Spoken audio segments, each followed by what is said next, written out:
Good morning. It being 10 o'clock-ish, I'd like to call to order this work session regarding HB 2026 relative to the state 10-year transportation improvement plan.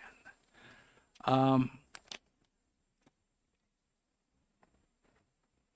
guess one of the first things I want to report is that we are going to take as much time as necessary, and we'll probably take it up to the very, very deadline before we have to pass this, simply because the Senate has a bill that they're trying to get through that will increase the tolls almost immediately and put a lot more money into the coffers in regards to the 10-year transportation plan. So we're in no rush with this, and we're going to take all the appropriate time that we need to.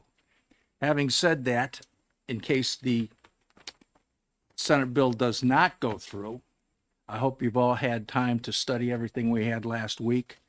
And as I see it, we have a couple of options, limited options. We can pass the 10-year plan as originally presented back in October, I think, to the Executive Council. That was, I believe, 400 million short. Is that correct, gentlemen? Or 300? The shortfall, the original. Shortfall is about 400. Okay. We ended up cutting $300 million. Right. So that's option number one. Ignore everything that the Executive Council did and add on to it. Option number two is to take all that additional money, 255 million, I think it was, that was added on in its entirety. And option three, I believe, would be to accept 11 of those 13 add-ons. Those 11 add-ons, the first 11 add-ons that the senator presented last week and okayed were a total of $22.5 million. And the last two items, items 6 and 7, which was the Manchester exits, was over $200 million. And we could certainly leave that one off. So those are the options as we see it. And I guess I'd like to open it up to anybody from the DOT that would like to give us an update on anything or their versions of what they'd like to see.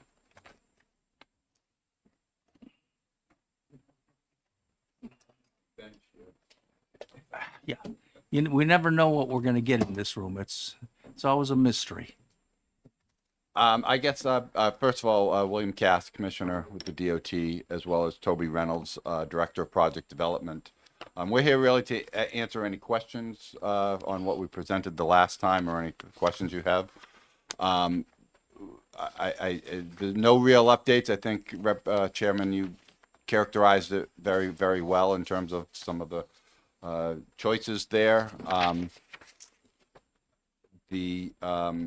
I can answer any questions about those. I would just point out, and I think Councilor Hill had made the point the last time there, the $230 million or so of turnpike projects that were included in the 10-year plan. There, just as long as everybody knows, there isn't revenue projected to accomplish those projects. So in terms of a financially constrained plan, it does pose a concern with respect to that. You made reference to the Senate bill, which would probably go a long way toward addressing that. So, and I'll just leave it at that. I guess then the only question I have is, how does the DOT feel if we were to include those first 11 projects that were only, I'll just keep calling it 22.5 for add-ons? Would that cause us any undue strain or concerns? No, I don't think so. In the grand scheme of things, there was a very, very minor fiscal impact that those added back. I would still characterize the federal program as reasonably financially constrained. And those 11 that were added back were pretty reflective of the and responsive to some of the feedback we heard through the public hearings. So Those were, I believe, signed off by or recommended by the regional planners, the different regional planning commissions. they were primarily represented by the executive counselors. I know a number of the counselors had conferred with the regional planning commissions in their districts, but they weren't. Well, they may have originally been regional planning commission priorities, but the ones that were primarily added back were ones that we had originally in the August 10-year plan version had proposed delaying the construction, except for one. There was one new project that came from the regional planning priorities, and that was an intersection in Enfield. I was just going to open it up for questions, and you're first, Representative Bohm. Thank you. Do we have any idea, because the Senate bill on raising tolls, which, by the way, a vote at the NRPC last week, we concurred with the Senate version to do that. Any idea how much more revenue that would be? $55 million annually is what that Senate bill would generate, our projections. Yeah. Now we know how much. And that would be effective, it would affect this 10-year plan? Yes. Effective date? Yes. Thank you. Representative Jack. Thank you. So as I understand fiscally constrained, it means that we don't have more projects than we have revenue. And your testimony, if I understand it correctly, is that if we were to add back these 22 million or whatever it is, it's still considered to be fiscally constrained, particularly as it relates to what we submit for the STIP. Yes. That's correct. Any other questions for the gentleman? Seeing none, I think I just want to point out, and as long as I've been sitting here doing 10-year plans, I guess it never ever really dawned on me that everything that is in here, and we take some heat for projects that people think theirs are more important than this. Not all the items in this book are funded through the highway fund. A case in point is there's a golf course up the Balsam's golf course has a $4 million project in here that I thought was just ridiculous, because it's going to go, after the road is built and finished, it's going to be turned over to a private developer. And I thought that was a terrible waste of $4 million worth of highway funds, and was all ready to yank it and give kudos to this entire committee for doing that, only to find out that it's not part of the highway funds whatsoever. It's been going on since 2016, and the legislature approved up to $4.1 million. The governor has to go out and get a bond warrant and everything else. So just be advised that some of these things that are in this current 10-year plan are not funded by the highway funds, and we should not concern ourselves with it. They've got other funding. And the project I'm speaking of is on page 51 of your book. It's item 40518. And they have requested to have it amended so that we can push the date up on it and make it faster for them, which we are going to decline to do. Yes, Representative Vogert. Mr. Chairman, I was just curious why that item is even in the 10-year plan if it has nothing to do with the financing available for DOT, and it's been already passed through the legislation. Then why include it in the 10-year plan at all and it's just gonna happen by itself. My understanding is that it was part of the legislation was that it had to be included in the 10-year plan. And it does make a little sense because DOT has to do all the work. They have to schedule it. And don't forget, this whole book is a map of how that all gets done and in which orders and how they can assign their resources. Unless, of course, I miss something. No, that's true. It's primarily transparency. You know, we look at the 10-year plan as our authorization to work on anything. So if it's not in the 10-year plan, we don't feel where we have legislative authorization to be working on it. So, and there are some conditions. There were some legislative conditions with that funding. So that's another reason that it is still listed in the 10-year plan. But there were some conditions that the legislature put on that funding. Representative Rockmore. Thank you, Mr. Chairman. Thank you for taking my question, and I apologize in advance for being that proverbial child who knows so little that she doesn't even know what to ask. But so my question is about these two Manchester projects that, if I'm understanding correctly, would be cut out in option 3. They're very expensive. So if we cut them out, but my understanding is they're necessary. So what is the hope for the future? We just hope that someday we have an extra $120 million to do this project? One of the things during the public hearings that we had testified through the 10-year plan hearings, we made a concerted effort to make sure it was clear that there isn't presently under the Turnpike toll structure the revenue to accomplish those projects. We understand the need. We wanted to validate and verify through the public hearings that these projects are still very much needed to address safety and capacity and economic development activities. Through the Gasset 10-year plan hearings, we did talk about, in order to achieve those projects, it would require some sort of revenue enhancement, i.e.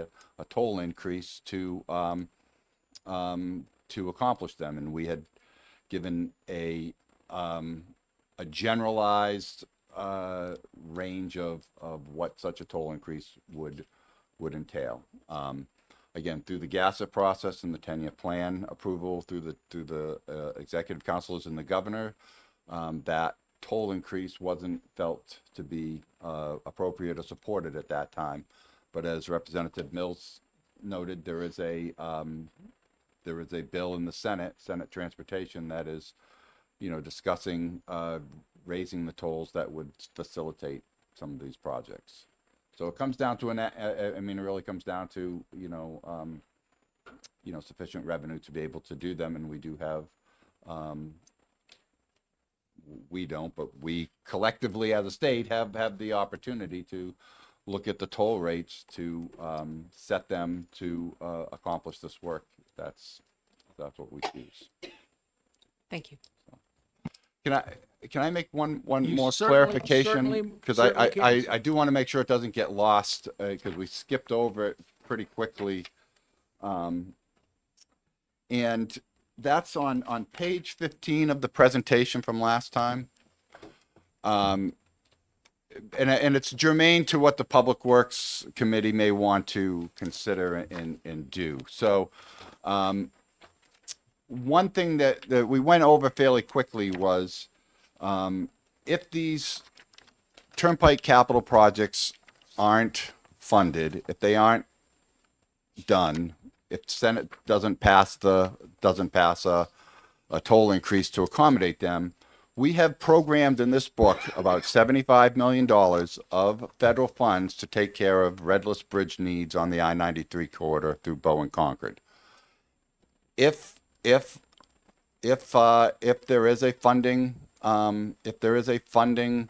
mechanism put forward and passed that would accomplish those projects with Turnpike funds, that would free up that $75 million that we have programmed in this book to do other projects. So I know I had a question in the last couple of weeks about that case. So the toll increase not only benefits, these turnpike capital projects, but it does free up some of the federal funds to do other projects within the state. So And would you have, I take it then you would have enough time to identify those projects, present them to us before we take our final vote on this? yes, and we would look to, in the back of the 10-year plan book is in the appendix. It's kind of the list of the projects that were deferred or they were delayed, i.e. the construction funding was removed,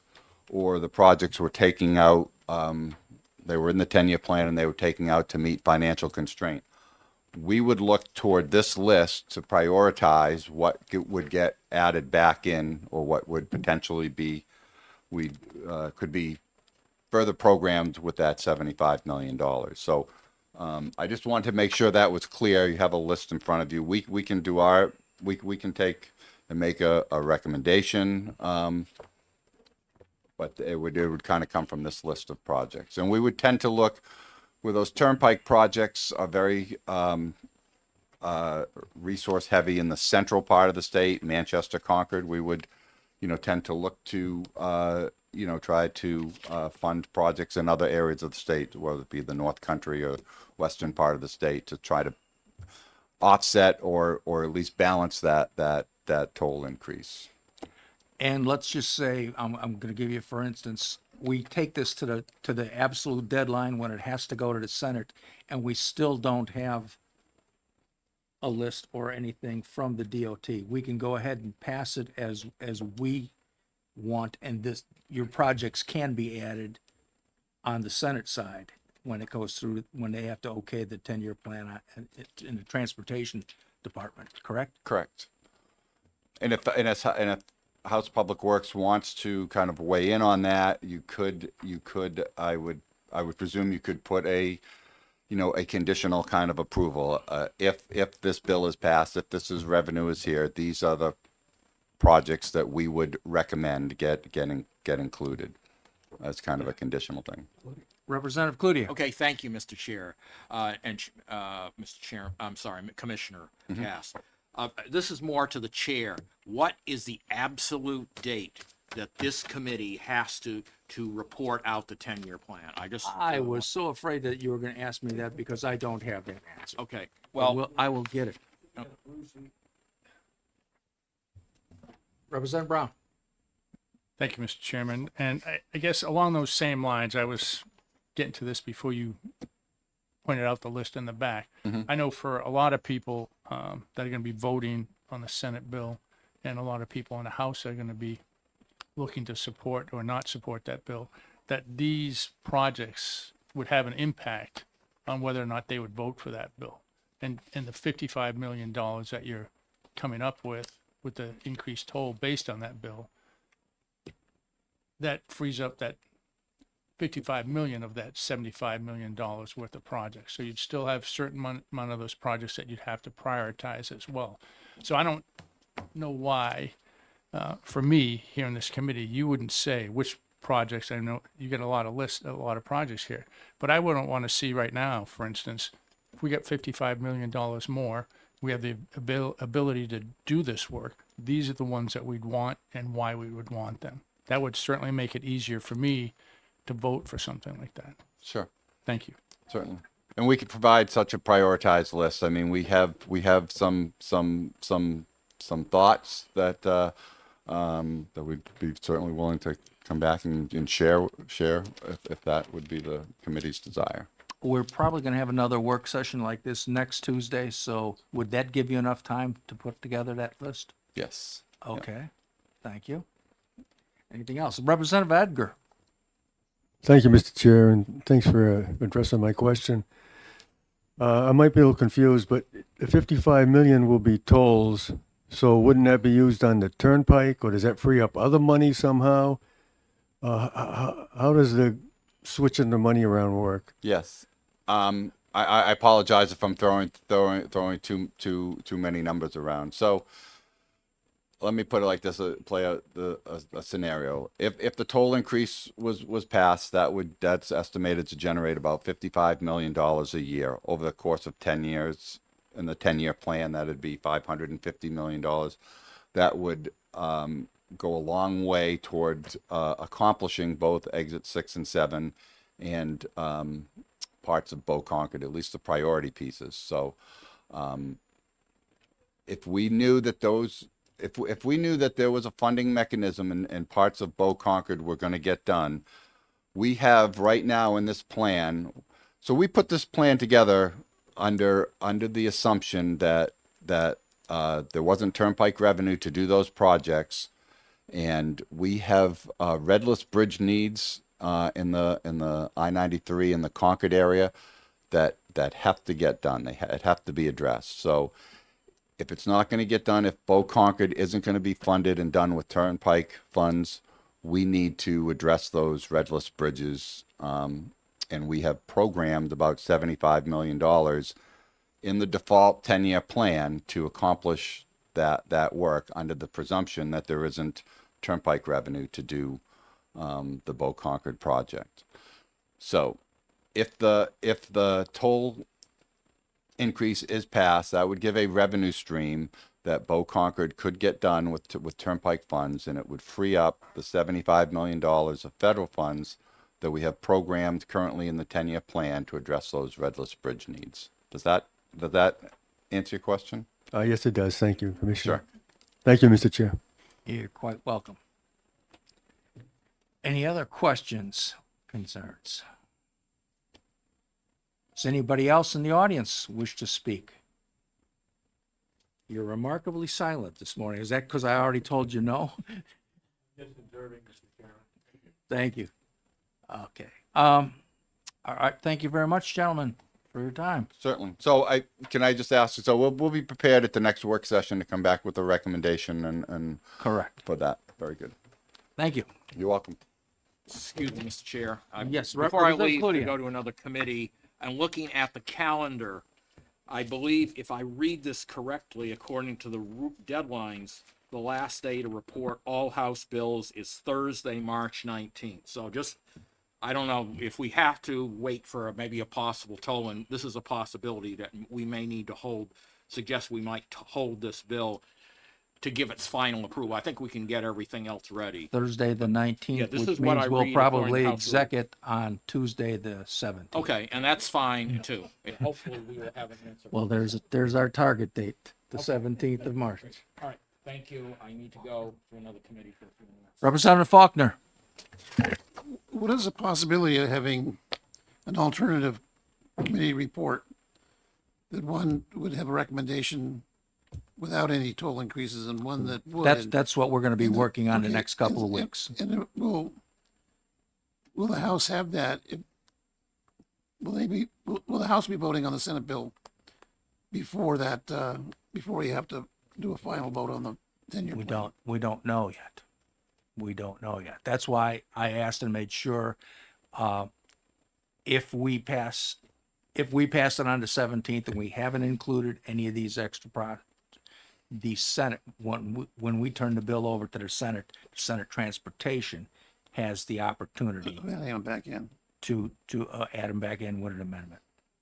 It just seems like if people understood clearly that, these things don't happen unless we get this toll increase, then it'd be easier to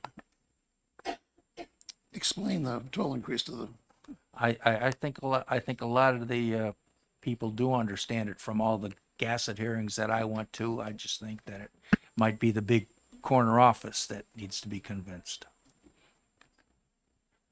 Well, let's just go ahead and proceed now. This is just simply an informal work session, so let's toss out any ideas. I'd like to hear, first of all, is there any disagreement into taking out those two big projects, exits 6 and 7, which were, how do I get it? $223 million. How did you add on? Is there any discussion on that? Does anybody want to see this? Mr. Representative Chair, Bogert. what was the second one?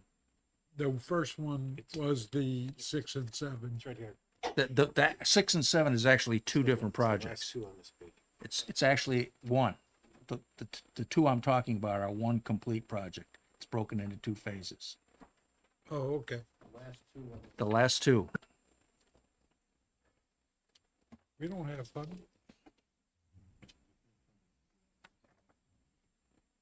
So I guess we'll have a little straw poll. Are we all in agreement that items, I'll be specific, project 16099A and 16099B, we are not going to consider including in this plan?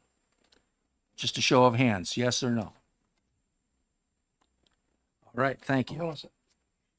Representative Rockmore expressed ambivalence. Thank Go you right for ahead. noticing.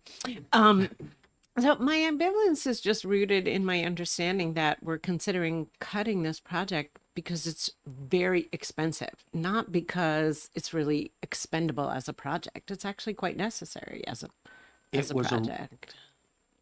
It was originally cut out by the DOT as not being a necessary project at this time. Not having the funds, because if we had unlimited funds to do this, these would all be on here, including that appendix in the back of everything else that they had to cut off.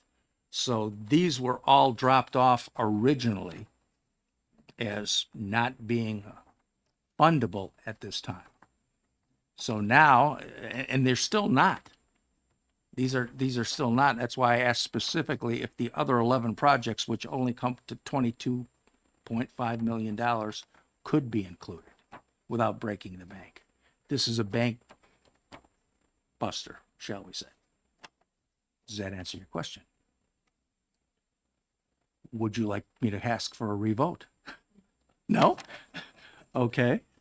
Representative Jack. Thank you. If I understand this process correctly, we are not able to put out a 10-year plan that is not fiscally constrained, and including those projects for which there is not sufficient revenue would no longer be fiscally constrained, and it really wouldn't be valid to do it. Correct. Correct. Representative Bohm. Thank you, Mr. Chairman. Also, yeah, there are a lot of things that need to be done that aren't even on this list. And it came out at our NRPC hearing. Everybody agrees in the area that something needs to be done on 101 in Milford and Amherst. Because that's a very dangerous road, because it's a 2-lane road that looks like it's a major highway, and that's one of the problems. But that's not, a lot of things that could be done if we were Alaska, had unlimited oil reserves, But yeah. As a matter of fact, are you familiar with how this whole process does get put together? I think so. Sure. Okay. Because the experts are right here, and I can have them explain. And in short, they meet with all the regional planning committees, individually put together their must-have lists, and so they do all the back work, all the back-breaking work, putting it all together. And obviously, if I've got 10 projects in Rockingham, I'd like to see them all. But Coas has some, Stratford has some. DOT evens them all out, and maybe they're going to pick 7 of mine and 3 of Coas's or something like that. And that's how this gets together. So this is all done with the approval of the regional planning commissions. So just as Representative Jack says, not everything makes the cut. What caused all the consternation this year is for many, as long as I can remember, DOT carried everything that was on the list, whether it was funded or not. They just kept it on the list and carried it forward until funds became available, until they realized that this time the money's it's not coming anymore. Every year they're getting less and less and less, and they can't afford to carry all these projects on the list. Doesn't mean they're going to be ignored forever. It just means that this is all the money, this is all the projects we can handle with the money available right now. So there we go. Representative Boyd. Understood. And then Representative Brown. Thank you, Mr. Chairman. I guess a Okay. question, here I am, 5 years into of me sitting here as a member of Public Works and Highways, and I need a clarifying question. What does mandated federal mean in the tip? Maybe it'd be easier if I stood up. Sure. So I can- Mandated federal, those are required federal programs that that come with specific federal funding to do. So it's things like you've heard us talk about the TAP program, the Transportation Alternatives Program, or CMAQ funded projects, or the Highway Safety Improvement Program. Our federal funds come, most of the federal funds come in bigger pots of funding, but there are some very restricted funds that can only be used on certain things in those type of programs. So when we say the Highway Safety Improvement Program, or the Congestion Mitigation and Air Quality projects, or the Transportation Alternative projects, those are categorized under those federally mandated programs. We don't have as much discretion in how that funding gets spent. Follow up. Okay, thank you. So now that I understand that, can I, in the tip, can I direct everybody's attention to page 38 and page 40, specifically two Concord projects, 43,732 and 45,252. The aggregate amount for both of these projects is close to $8 million, and they're both mandated federal.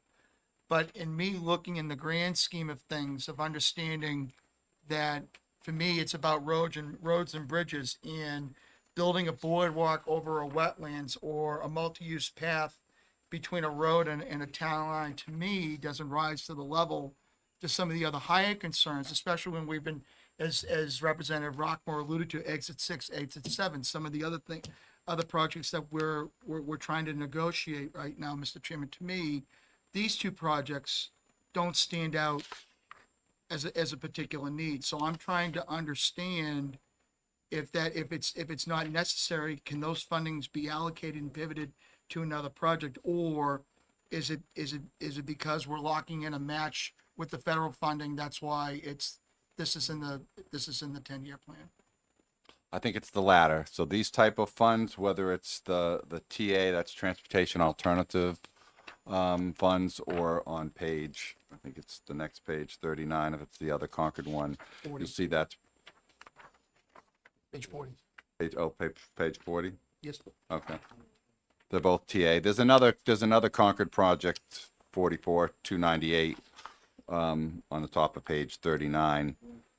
That's an intersection project, but that's CMAQ. That's another mandated federal program. But yes, those transportation alternative funds. What is it, about $5 million? Or 2.5? What's our allocation? Yeah. How much? 15? About $15 million per year that were allocated under TA funds to do projects, and they have limited eligibility for things like transportation alternatives are typically sidewalk, rail trail, or other non-highway type of transportation projects. And one follow, Mr. Chairman. One follow. So just to clarify, it's basically use it or lose it. Right. Okay, thank you. And the one point I would add to that, they're typically good projects. I know we have through the 10-year plan hearings and stuff, we do get a lot of feedback that we aren't doing enough for non-highway users, pedestrians, bicyclists, and things like that. So this is the one kind of dedicated pot of federal funds that go to projects like that. So it is always a balance. Representative Brown. Thank you, Mr. Chairman. So I'm glad you sat back down, Mr. Commissioner. So one of the things that I've thought about in this whole process about how much work we have to do in the state and how we have limited funds to do them, the whole regional process, and then we cut it down to what we, as the DOT, thinks is absolutely necessary. So with that said, if we were to include all the regional projects, the projects that local communities and regional planners think they need. What's the total cost of those projects versus what you've put in the 10-year plan? I don't have an answer off the top of my head. We would have to go back and kind of add that up. I can say we would typically when we update a 10-year plan and roll it out, we typically would allocate about $30 million a year, or for the 2 year, $30 million a year. So $60 million for the 2 years that we're rolling the 10-year plan out to regional project priorities.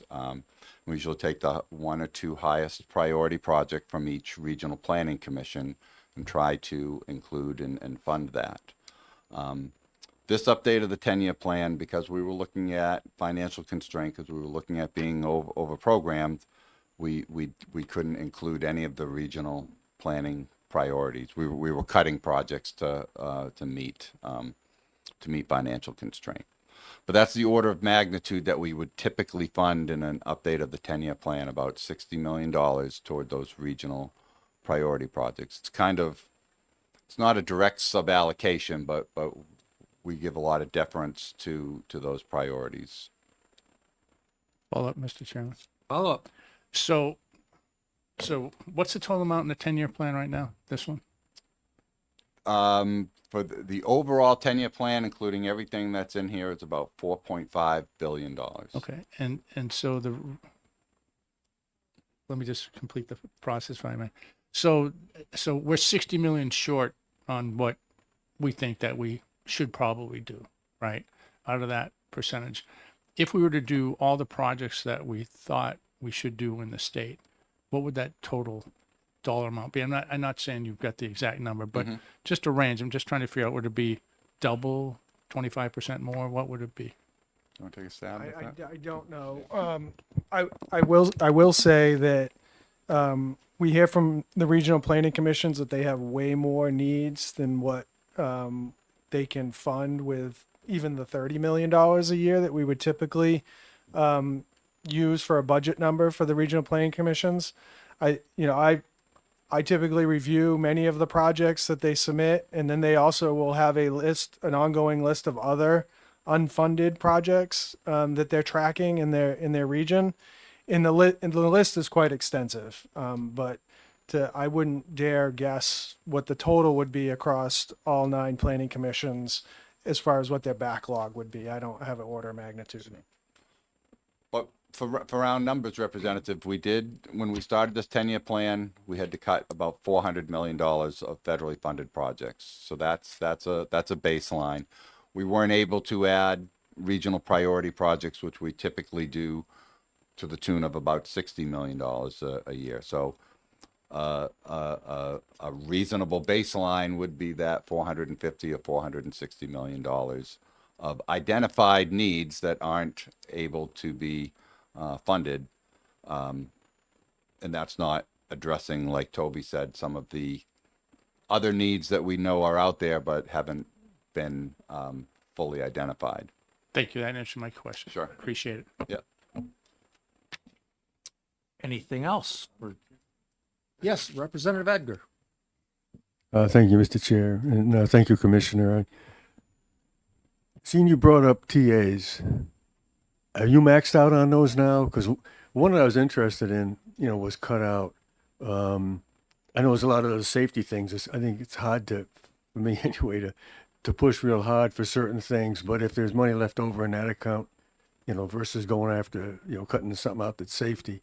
For example, the rail trail that goes over the marsh is in partially, for design and right away, but the construction part was cut out, and that's a little over $5 million. So I just wondering, are you maxed out now on your TA because some was cut out? Some others might get added.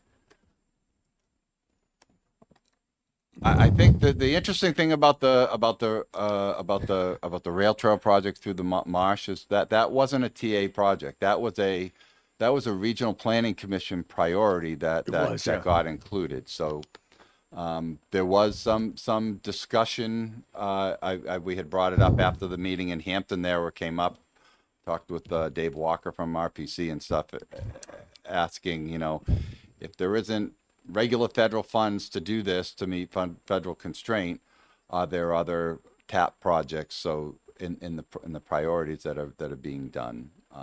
So I think that's still an ongoing discussion. But yes, the TAP program is fully programmed. We did a transportation alternatives projects around this time, and what did we include? 17 projects. Yep, 17 projects at roughly 33 million. Yeah. And that was one of the questions for Rockingham Planning Commission was, I don't know what they had for priorities for their TAP projects, but seeing if that other Marsh Rail Trail wasn't funded with regular federal funds, should that be a priority for their TAP funds this time? Mr. Chair, if I could follow up, please. With it, the fact that it was the number one priority for the region when it was put in. I'm talking about the rail trail over the marsh, but you're saying that, if I understand it correctly, it's already maxed out on your TA. So I don't know if you had the ability to use a magic wand or something and change its classification. But if there's no money there, there's no money there. So I guess we got to see if we can get it some other way. But if it's fighting against some of the safety projects I see, then it makes it more difficult. Okay, thank you very much. Thank you, Mr. Chair. Thank you. Anything else that we can think of right now for DOT? Well, we can try and excuse you to the back row of seats. I don't know how long that'll last, but One more You certainly observation may. that it may have helped from the previous discussion. When you were graphically, I find the graphics. I just wanted to point out there are a couple of graphics in the very beginning of the 10-year plan. So I think it's page 3, 1 through 3. When we're talking about financial constraint, this graph shows the project costs in blue. Those are all the programmed funding, all the programmed projects, and the green line represents the revenue. So when we're talking about financial constraint, when you're talking about adding those 11 projects back in, even with those 11 in, you can tell by that graph that we are keeping the number of projects generally pretty much within the projected available revenue. When you look at the next page, which is a graph of the Turnpike financial model, this is with the action that Gassett recommended of putting exit 6 and 7 back in the 10-year plan, and it just graphically illustrates that there isn't the revenue to do that. That red line represents the ending cash balance, if that's put in there. The bars up above represent total revenue in green on the left every year against the cost. And some of those costs are things that we have to do. We have to operate the system. We have to pay debt service. We have to do the R&R work to keep the roads paved and things serviceable.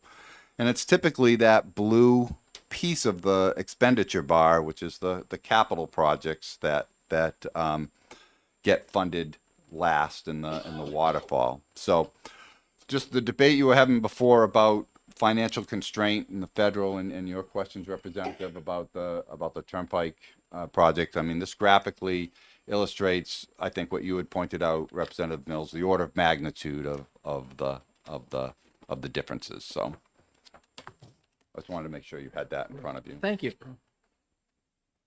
Representative Brown. Thank you, Mr. Chairman. Thank you for taking my question, Mr. Commissioner.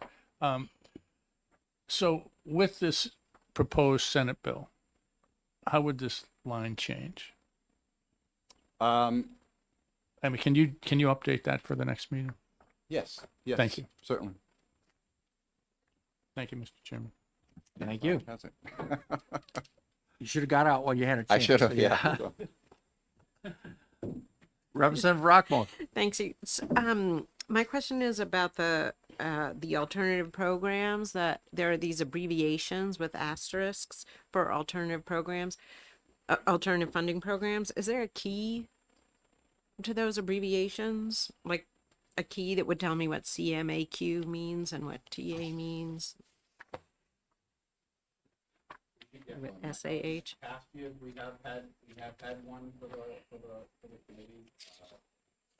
Yeah, if you can get that by Thank next you. time. Yeah, I keep getting, we've got I new people. apologize, yeah, no, Yeah. we do use those acronyms fairly, frequently and, yeah. CMAQ is the air quality. I forget what all of them. Congestion mitigation air quality.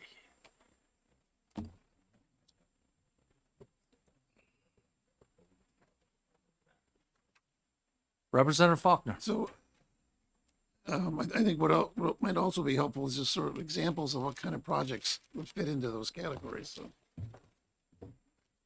CMAC wouldn't rebuild an interstate, for example, or, transportation alternatives, what kind of projects might fit in, just one or two examples might be helpful. All right, anything else from anybody? All right, then I'll go back. We've already floated off taking out of the 13 add-ons, the project amendments, we've taken off the last two. Now let's consider, and we could go through these one by one and justify them. Out of the 11, we could go through each one and decide whether it stays or not. But I think in overall simplicity, and having talked to the executive counselor and talking to my district executive counselor, they have absolutely no problem with the 11 other projects. So I think we could just decide as a group whether or not we want to include those 11 at 22.5 million. Once again, just a straw poll, just a show of hands to give us a basis on where we're moving forward. Do we include the other 11 at 22.5 million? All in favor, say aye, or raise your hands, aye. All right. So that's our basis going forward. We're going to take the draft 10-year plan as submitted to us and add the first 11 amendments. And that's where we stand right now, pending the legislation and everything else that we're going to have next week.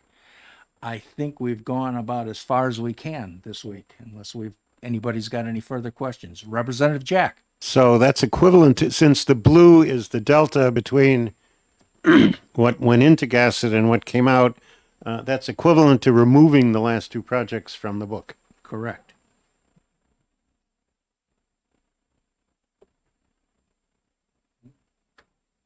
Representative Bohm. Can we let the Senate know, the Senate Transportation Committee know what our concerns are about the toll? We certainly will. It's Senator McConkey. Did you have anything, sir? Anyone else? Representative Newman. Yes, and Mr. Chairman, this comes under that I hope you would concede that there's no question too stupid to ask. Absolutely. Thank you. I'm the king of stupid questions. I'm an alternate on the long-range capital meeting that there was Yes. a meeting somewhat recently. And there was I don't know, have the number memorized, but there were several properties in Hudson, Litchfield, and Merrimack that were going to be turned back. The money was turned back. And I remember asking at the time, I don't think it was one of these men that were there, but I asked, where does that money go? I'm remembering on several projects in the $400,000 range. Does that money all come back to the state? No, it has to go back to the federal government, because years ago when these were done, that was federal money set aside from the circumferential, whatever. I didn't ask a follow-up question at the time. Do the proceeds recovered now from the sale of those properties, when they would occur, does all of that go to the federal government or just their initial outlay? So for example, just say a property was $200,000 20 years ago, whatever it was, and now it's being sold for twice as much. Does the federal government get back the 200, or do they recoup the additional proceeds as well? If they don't, there's money that comes back to the state, and does that help you all? I think I'll With try and some of answer this this. before we get them up. Number one, when we sell something like that, we only give it to the federal government if we used federal funds to some of them are just strictly state-owned projects, and that it comes back to the state. So the federal only gets paid back if we were, for instance, if we built the turnpikes on federal money. If we were to sell the turnpikes, we'd have to give the federal government all the money that they gave us first, and anything else we would get to keep. So that starts, that I hope answers your federal question. The rest of it, I'm going to need some help with the money that we do on state projects. I don't believe it comes back to the DOT. It goes back to the general fund. But luckily, we have an expert, Mr. Labonte, who used to appear in front of the Capital Improvements Committee. So you're up, Mr. Labonte. If we understand her question correctly. Microphone. Thank you. No, I got you.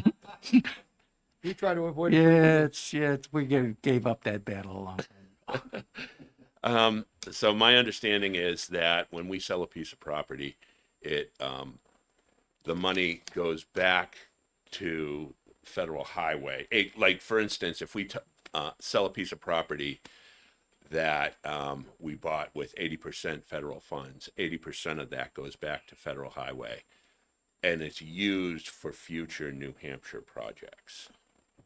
So it does go back to them, but it goes towards future projects. Okay. So to answer your question, I think what your answer is, can we use any of that money for the 10-year plan?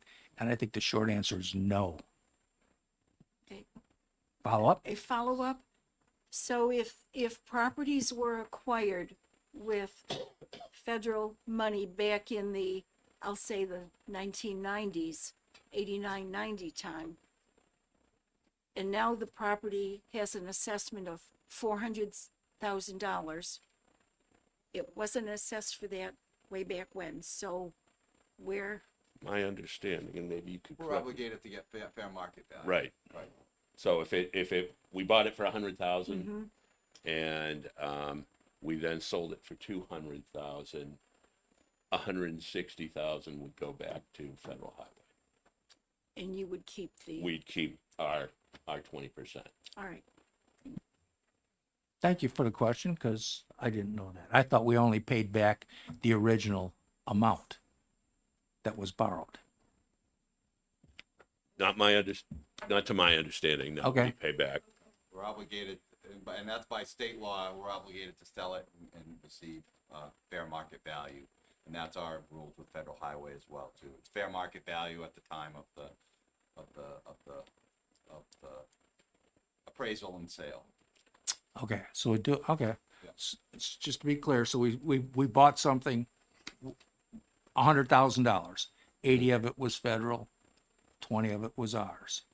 Now we sold it years later for 400,000.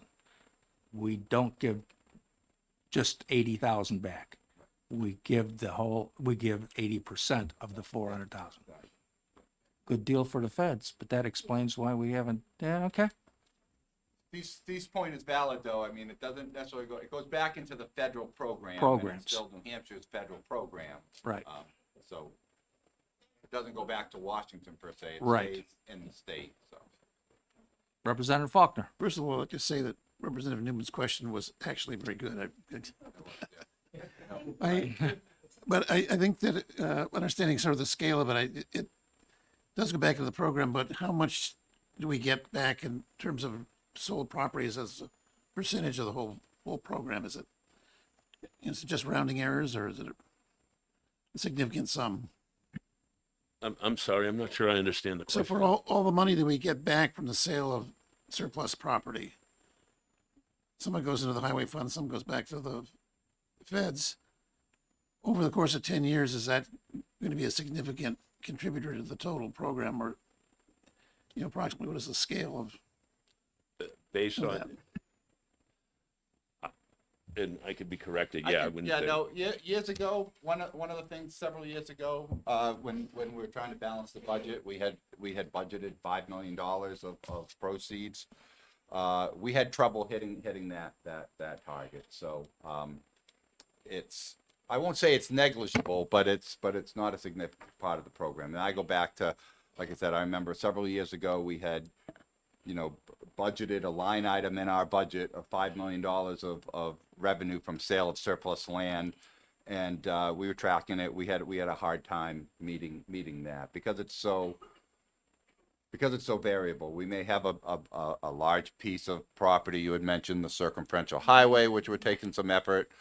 Over the last several years, we had disbanded the Conway bypass and are in the process of selling, disposing of a lot of those properties.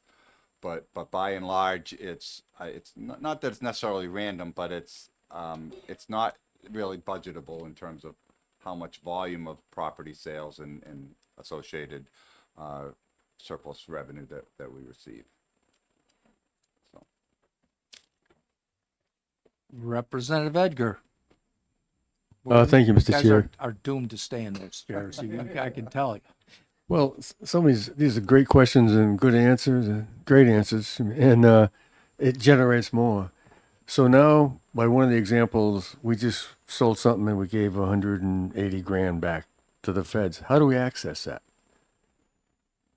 Like I said, it's essentially, all of these federally funded projects in this book are funded by our federal aid highway program and in our state budgeting lingo. It's our accounting unit 3054, and all of those federal funds that we have to pay back for those, they get deposited in that 3054 account. So they go back into the federal program to spend on additional projects.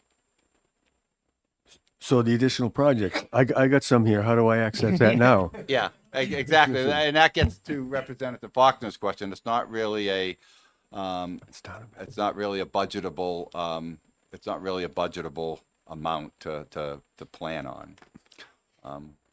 Just one more. One more.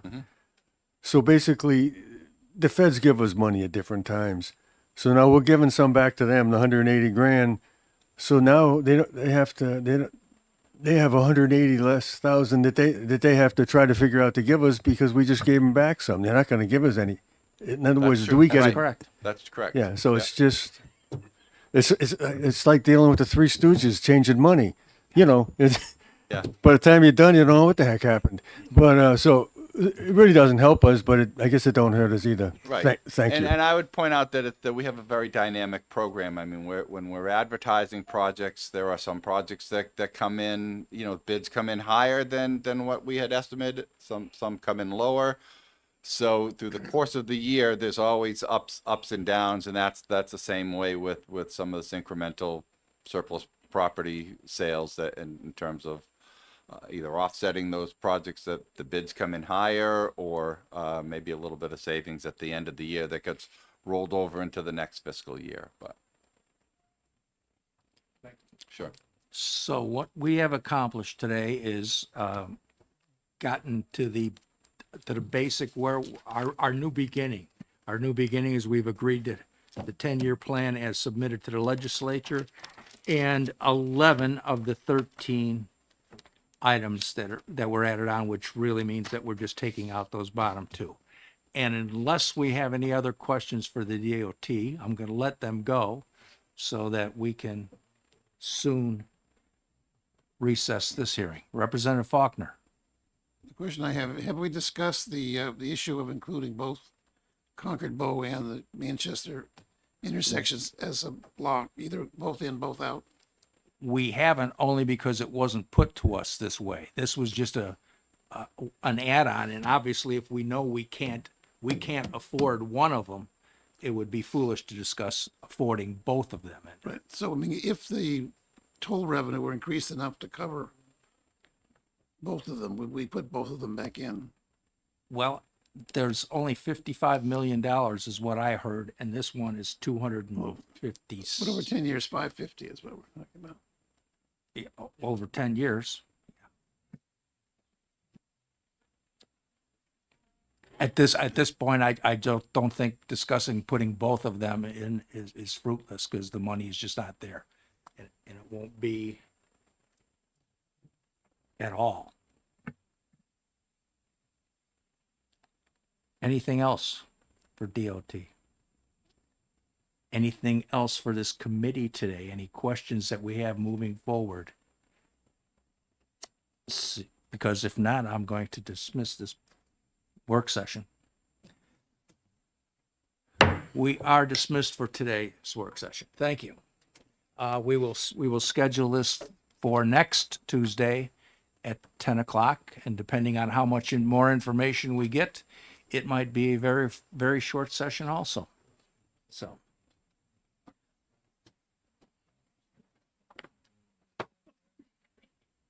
You, Brown, who else we missing? Oh, no, Newman.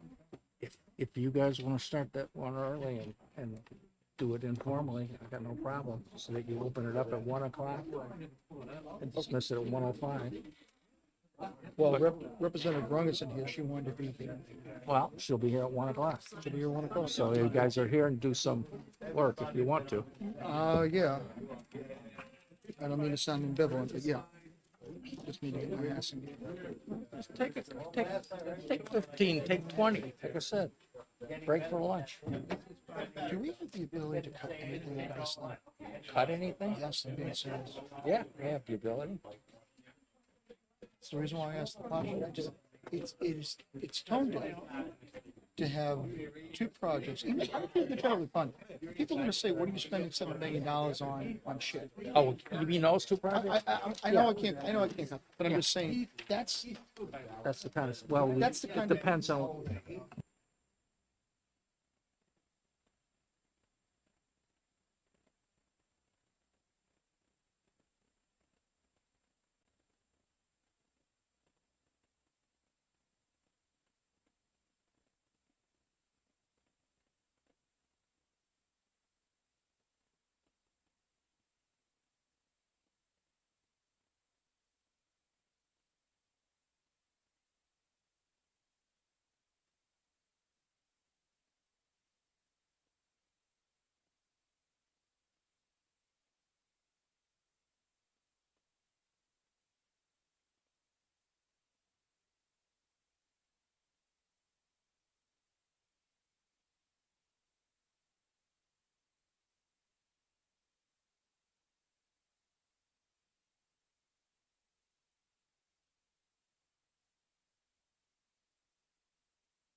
Okay, good afternoon. The time being 1:03 on January 27th. This is the subcommittee work session on House Bill 1607 FN.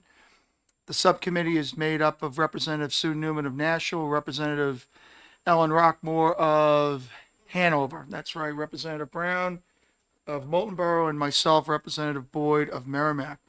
1607, the prime sponsor is Representative Rosemary Rowing of Merrimack. She is present, and I also want to acknowledge the ranking member of Public Works and Highways, Representative Cloutier. Yeah, thank you, Representative. Thank you.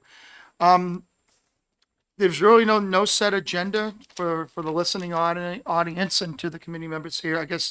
I think Representative Rung was kind enough to provide us some alternative legislative language to look at potentially altering the first section of the bill. So I think what I'd like to do is, we've all had a chance to read the bill, and we've all had a chance to read the amendment, I presume.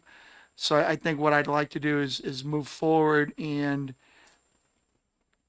try to figure out how we can make Representative Rung's amendment fit within the context of what her original bill is. So I would prefer not to start the conversation. I would prefer either Representative Brown, Rockmore, or Newman to begin the conversation with some, or if anybody has any initial thoughts to start the conversation, that would be appropriate.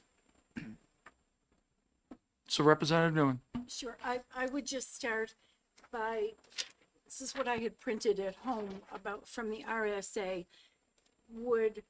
For clarifying, would either your amendment or the amendment that we're talking about, would that be, there you go. Thank you. Would that be the section A that you're referring to go right after it?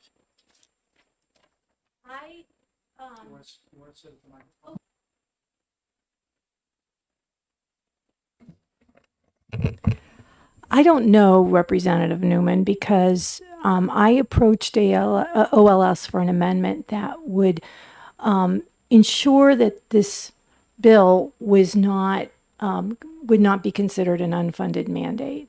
And so as far as the section of law that it was going into, I can't comment on that. I'm sorry, I should have looked it up, but can you enlighten me on? I guess the only thing I would add, it seemed to be appropriate, given that this section in the RSA was Water Management and Protection, Groundwater Protection Act, and it went on from there. I just thought it would be an addition to this. Okay.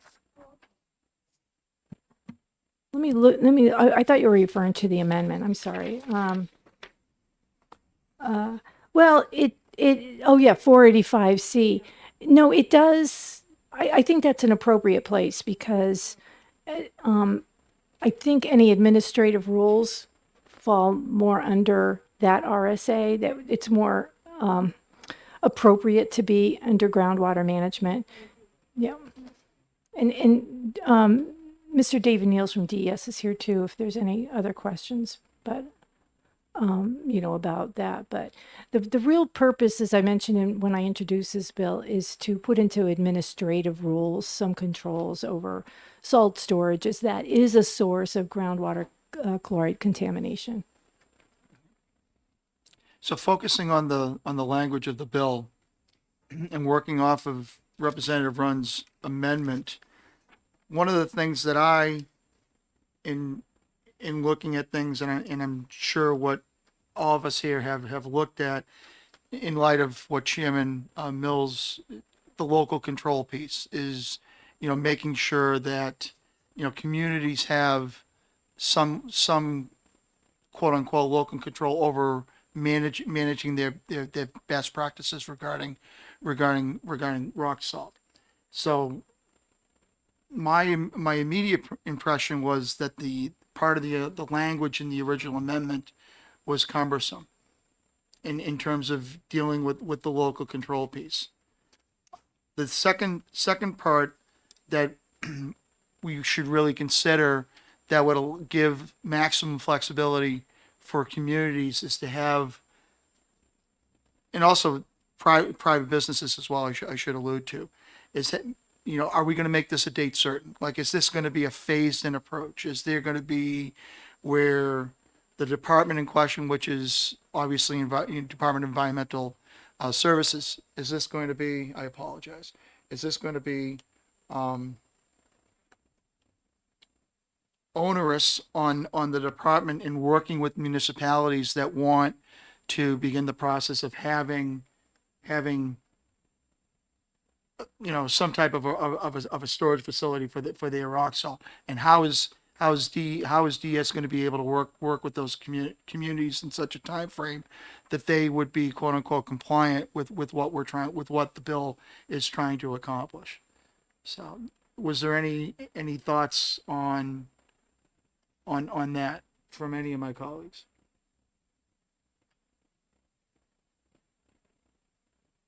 Representative Rockmore? So we did discuss the possibility that we simply won't be able to address the concerns about local control because it's not going to work if every town gets to decide for itself how and whether they comply. Okay.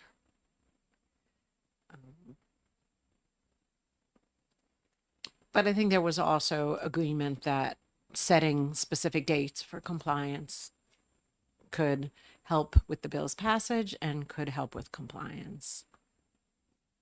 So, Representative Brown. So, thank you, Mr. Chairman. So along those same lines, I think we all had that kind of conversation about how we could make this work, whether it was going to have an impact or not. We talked about the green program. Green Pro, Snow Green Pro. Okay, whatever it is. So we talked about that as guidance for this, and that would be something that we could implement first, have towns, businesses do that program. But I looked at the program, and basically it's pretty comprehensive. If you do all that stuff, you're in pretty good shape. And then when I looked at the amendment, and we talked at length about this, is that the last part of it says that compliance with this section by municipal and county entities shall be contingent on available funding from grants, gifts, and municipal revenues. So, as Representative Rockmore just said, it allows them to defer doing anything forever if they say we don't have the revenues or the funding, either from a private entity or even a public entity. I really think the PRO program is great, but and as indicated in an earlier conversation between us and DES, they said that we've got great buy-in from the private sector, even though we only have, I think, 3 townships that are involved in it. And when we talked at the hearing, the biggest impact on SALT is through the municipalities first, municipalities, counties, and then state on this SALT issue. So, but I also talked to a number of the people that I know that are selectmen in Carroll County, and they've all said that they have salt sheds already for their bigger towns like Marlborough and Ossipee and that type of thing. The larger towns already do this and essentially have a best practices program. And then again, I was talking to Representative Rung before this. Then we said, well, it's important to protect the salt storage facilities because that can reduce the amount of salt that's available to be used on our roadways and parking lots, and just concentrate that salt runoff into particular areas, which based on what I read earlier, we have a number of areas in the state that DES, I believe, has documented that have significant impacts already from salt, and we want to prevent that from happening further. So with that said, I agree with what Representative Rockmore was alluding to, in that if we truly want to make an impact, we have to find some way to allow municipalities to find the funding and to do this.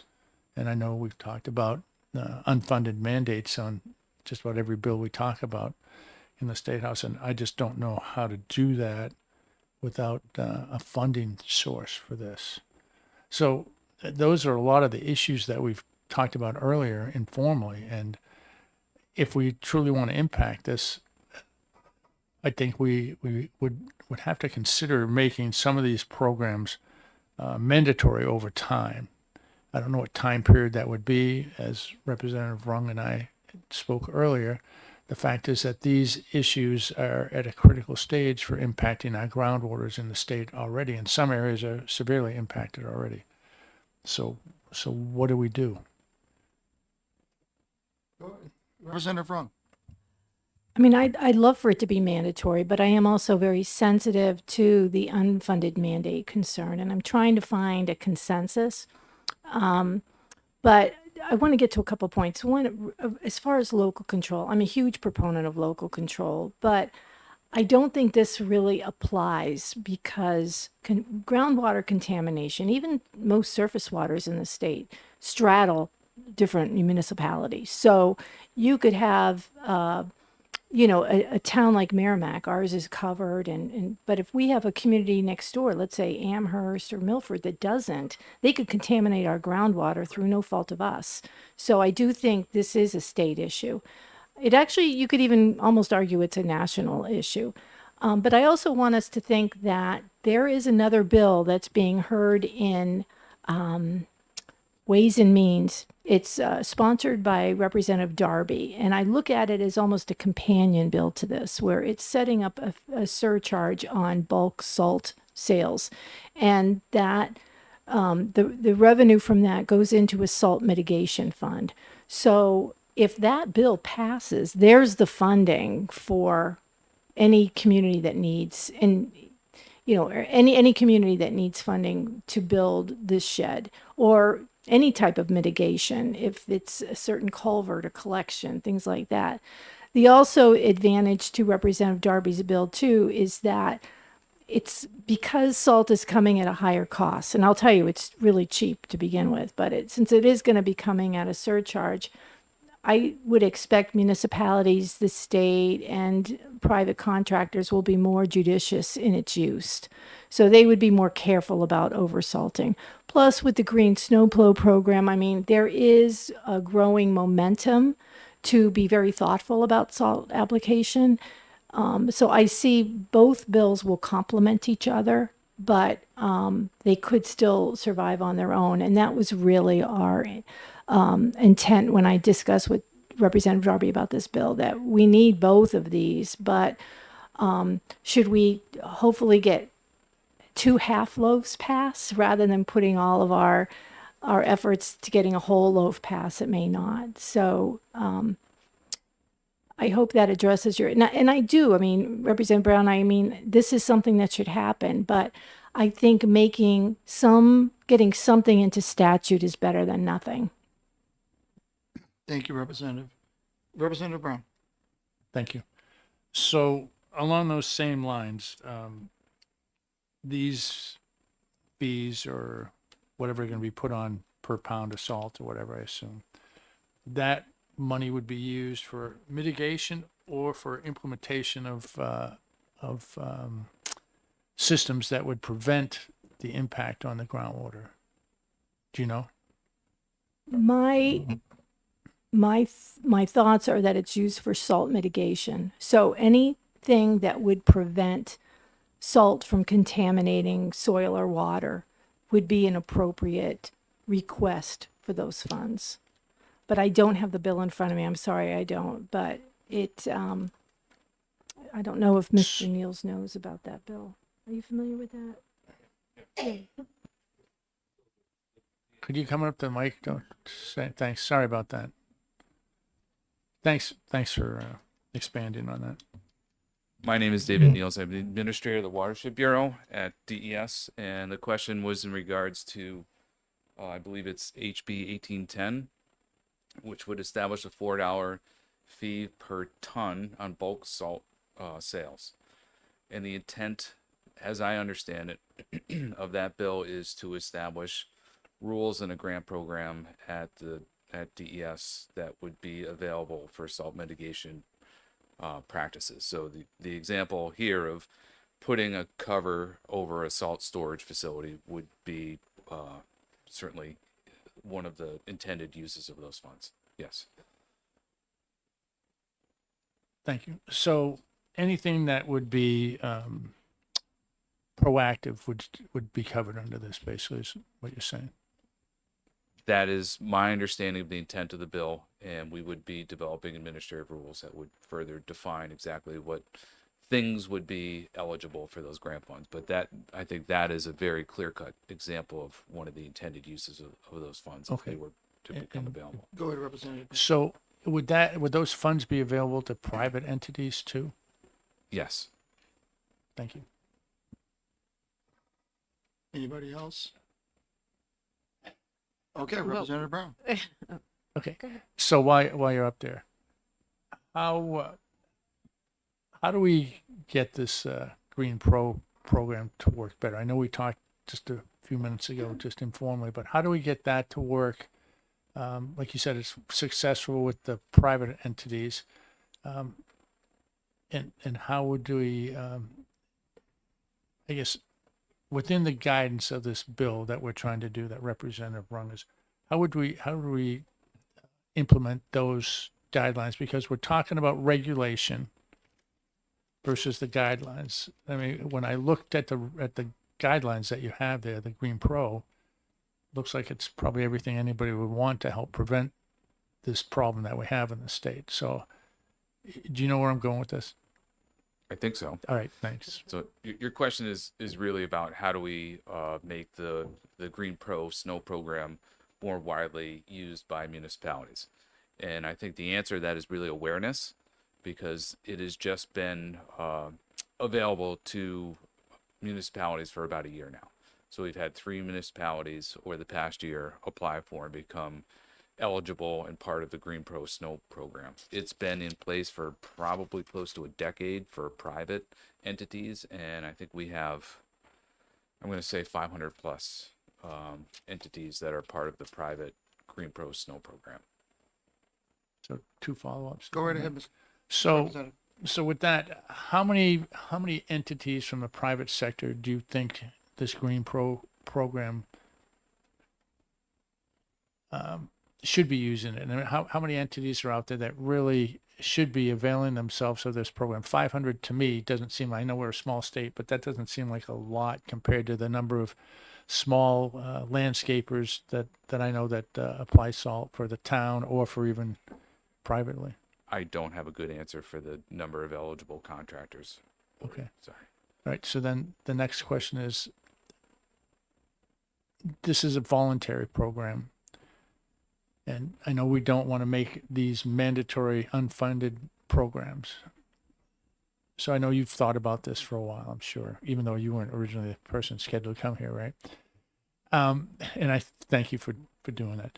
So how do we get the towns to use this? How would we change what Representative Rung has presented to get towns to implement this without making it a mandatory requirement or having to be done, as we spoke earlier?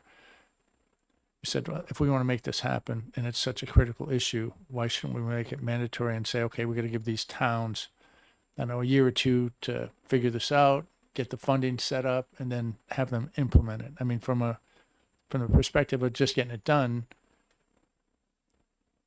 it should be a mandatory program. But from the perspective of how New Hampshire typically likes to work, we want to make it a voluntary or a, I don't know what you call it, suggested program.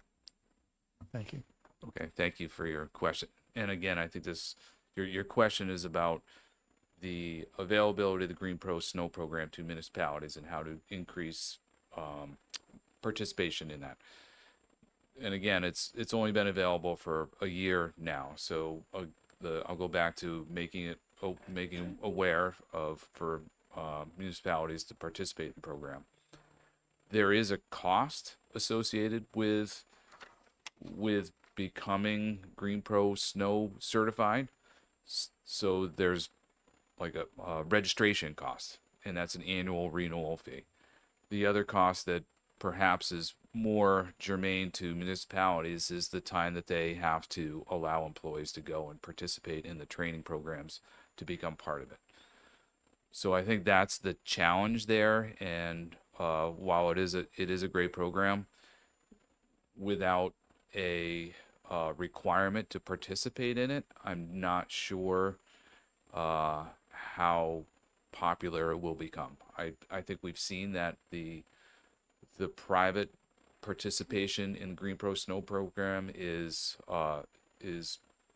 grown in popularity, but a lot of that is because people are recognizing the cost savings eventually in that program, because it's helping them reduce the amount of salt that they use, and it's also providing a liability avoidance to them in the contracts that they sign and the places that they serve.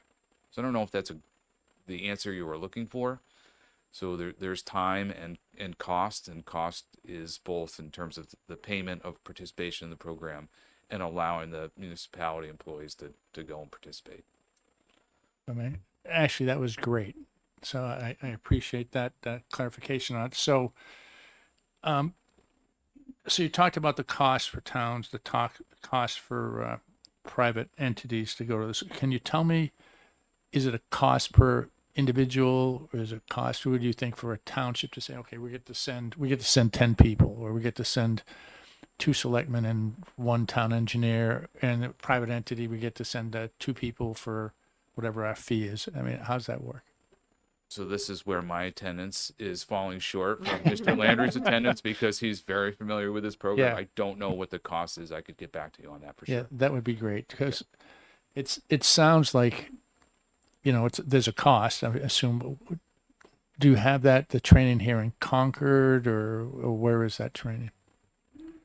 Again, I will Okay. default No, to that's Mr. fine. Landry to get some more information to you on that. This is where I'm getting some paint off the barn.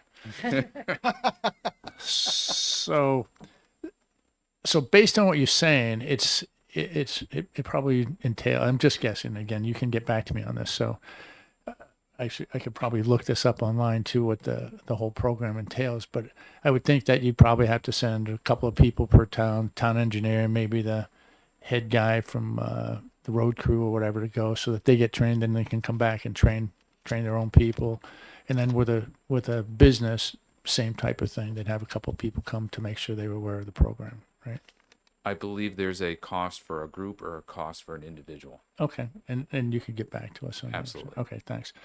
So I guess lastly on this, so it sounds like a great program if we could get municipalities to do this. So my question is, maybe for Representative Wrong, or you as well, but based on what I'm hearing, it's a cost, but it's not a big cost. So I'm wondering if we could look at hiring towns to be certified in the Green Pro program, so that the awareness is up on towns on how to save money on salting, and also how to save their town's groundwater from being impacted. That could be, as Representative Boyd said earlier, as opposed to spending millions of dollars on upgrading your water treatment system for your town to take the salt out of your wells that are providing water to you, you could get people certified and reduce your salt application, and maybe do the same thing. And at the same time, as Representative Rung is trying to do, at least protect the watershed reasonably, by at least having the storage component not be an impact. So do you guys, either you want to expand on that? Thank you. Thank you, Mr. Chair. Thank you, Representative. So what I'm hearing you say is to include an amendment that would require mandatory GoPro snow training.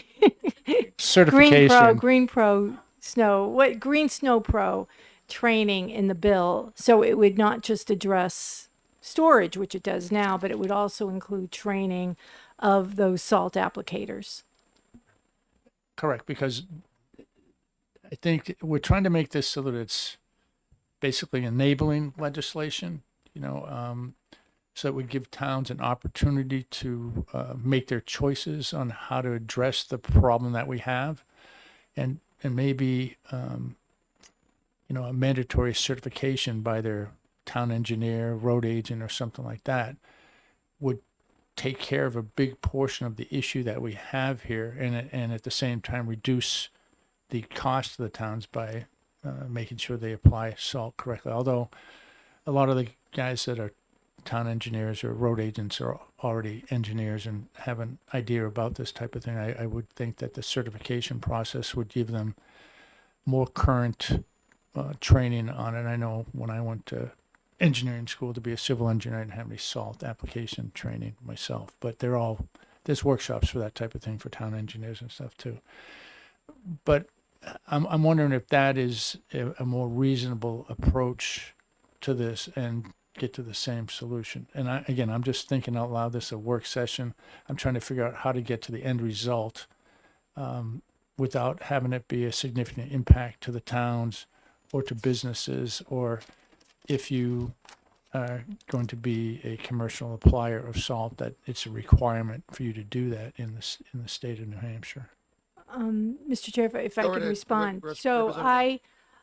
I think that's definitely worth an idea with pursuing, is making it mandatory, because we are approaching a crisis. I mean, in Merrimack, we have had a crisis with salt and groundwater.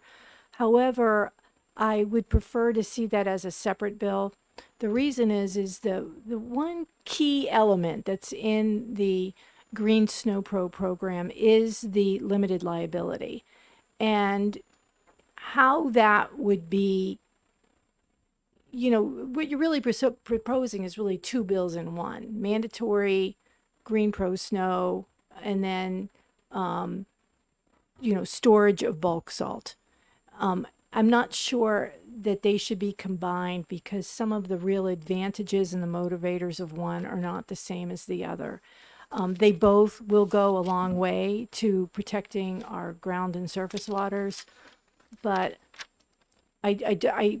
personally, I just think they would be, from the legislative process, should be separated. That they should be separate bills. Just because even though the desired outcome is the same, the logistics of administering them are totally different. Thank you. Representative Rockmore. Thank you. Also, I think my understanding from Mr. Landry's testimony last week is that certification in Green Snow Pro management is not the same thing as compliance going forward. You can get certified in the program and not necessarily implement all the best practices that you've been trained in. So,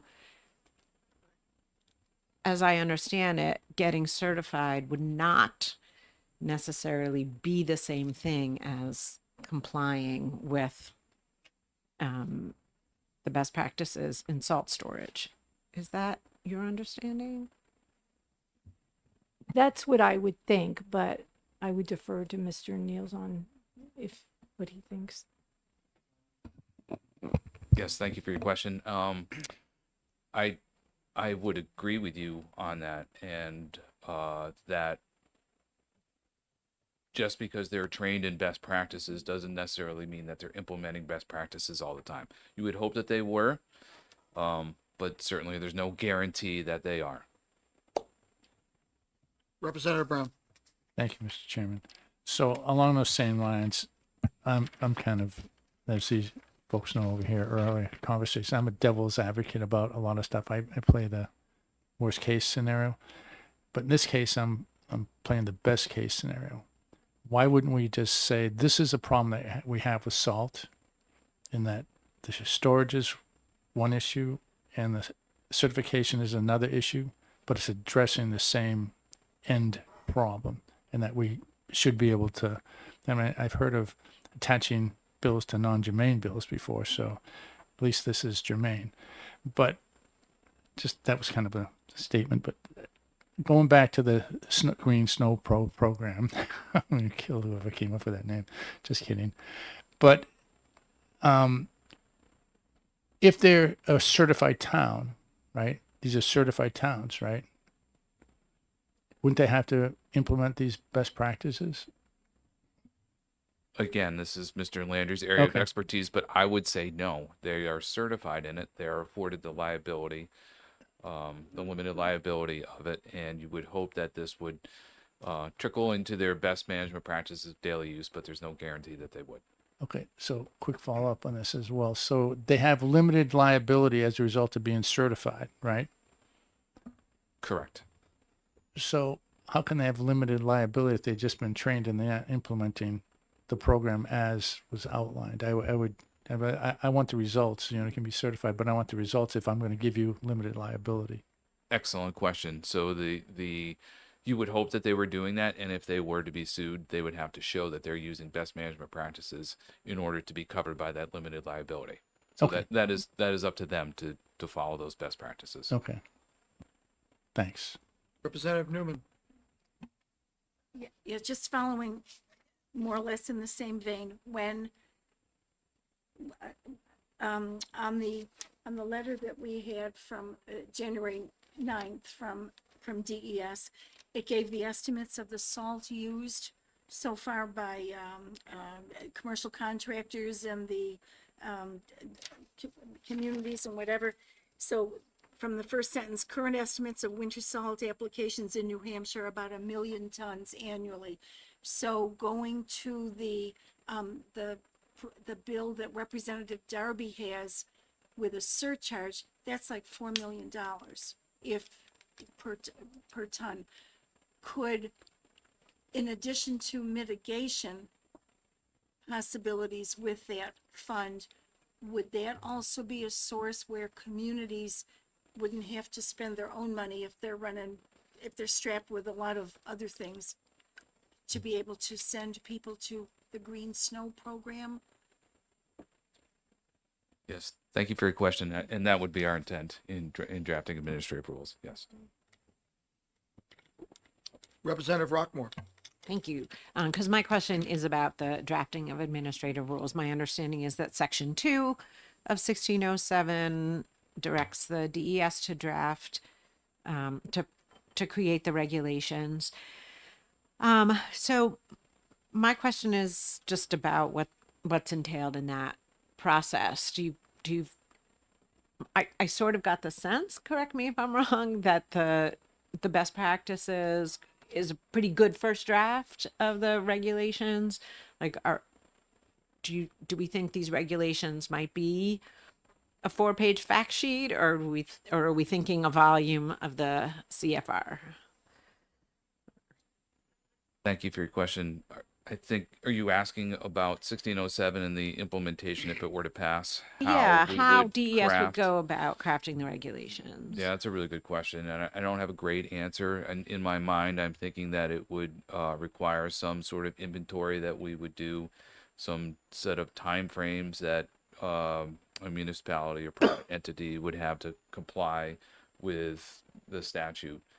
I don't know if we would set up there would probably be some sort of fine structure or something like that. You know, typically the way the agency approaches things is we try to work hand in hand with an entity that is out of compliance and try to get them to become in compliance and avoid sort of administrative fines, because that is very time consuming and often doesn't end in good results. So I think we were talking a little bit earlier about how we would implement this program, and certainly it wouldn't be something that a town or even a private entity would be immediately subject to compliance. I mean, certainly the law could be written that way, but in our mind, or at least in my mind, it would be some years gone by where we complete an inventory and see where we're at.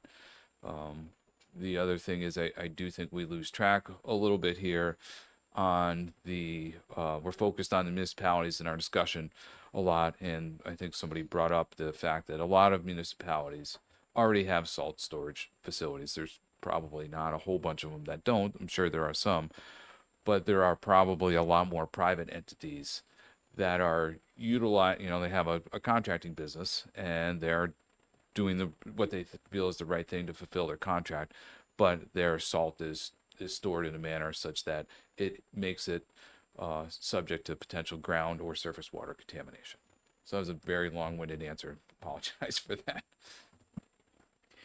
Following up on Representative Rockmore's question about the rules, is it fair to say, I know that the Drinking Water and Groundwater Bureau have a fact sheet regarding salt maintenance and salt storage, combined with obviously the standard operating procedures that's outlined in the Green Snow Pro program, I would think would serve as a very good vantage point for DES to begin putting rules in place should this bill make its way to the governor's desk and signed into laws. Do you think that would be a fair first step in DES's approach? Yes, thank you for your question. I think the rule set would be pretty simple to put together, and certainly we have examples, as you mentioned, that we could draw upon. Okay. The follow-up question, I had a offline conversation with Mr. Landry, and he indicated to me that communities with salt that are placing their salt on a permeable surface would also potentially be subject to a groundwater discharge permit. And I'm just curious to know how many communities are currently subjected to that permit based on their salt storage. Sorry to put you on the spot. I do not have an answer for you on that one. I could find out for you. So Okay. the question is more about municipalities Correct. that are storing their salt pile on permeable pavement and have a groundwater discharge. The follow-up question is, and I don't know the answer, is are private companies subject to that particular process? I would think so. Yes. And then the follow-up question to that was, do you think there's data available as to how many private businesses are exercising their right to have a discharge permit because of how they're storing their salt? I would have to look into that. Yeah, Okay. I don't have a great answer for you. No. I'm thinking through my head because a discharge permit is generally associated with a quantity that's being discharged, and in Correct. this case, it's a solid that would be being dissolved and then With going groundwater into the- discharge permit, I'm sorry, groundwater discharge permit is Yes. what I'm driving at. Right. Yeah. So, okay. I appreciate that. Thank you. Representative Brown. Thank you very much. And back to the unfortunate guy who had to come in as a substitute today, David.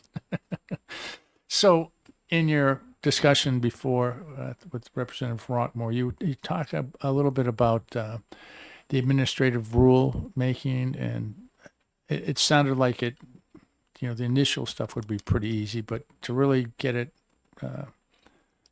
detailed out would take some time. And also you mentioned an inventory process as well, which led me back to the thoughts about your financial note discussion that we received. So I know we talked earlier in the informal discussions about how long we should give DES to make the rules, 180 days, longer, how long we should give towns to implement if indeed we decided to make it a mandatory situation. And then when you said the inventory part, it sounds like it's a considerable amount of time to do. And speaking to someone else in your office, there's not a lot of spare staff in DES. So how would that happen, and how long would it take you folks to do that? Just, I guess I know you're not responsible for the program directly, but you are one of the managers there. So Yes, thank you for that question. I really don't have a great answer for you. Again, thinking in my mind on how I would approach this, I would probably start with some surveys and see what kind of responses we get there. I would imagine that the response rate would be pretty low, but that's a way to knock a whole bunch of them off from the top. We do have several other programs around the state where we're traveling to municipalities. In fact, I oversee a pool spa and inspection program. So we have to go out to municipalities regularly to where the public pools and spas are and do inspections on those. So I think it would be similar to that. With the number of towns in New Hampshire, I would think if we were able to really be focused on it, we could get it done within a year. certainly, to get a good inventory, but it could also be set up as a rolling process as well. I don't think we would, unless there was an intent or a desire to do so, to start doing inventory and try to complete the entire inventory before we'd start reaching back out and letting people know about the law if it were to become so, and need to be compliant with the law in the time frame that whatever is established to do so.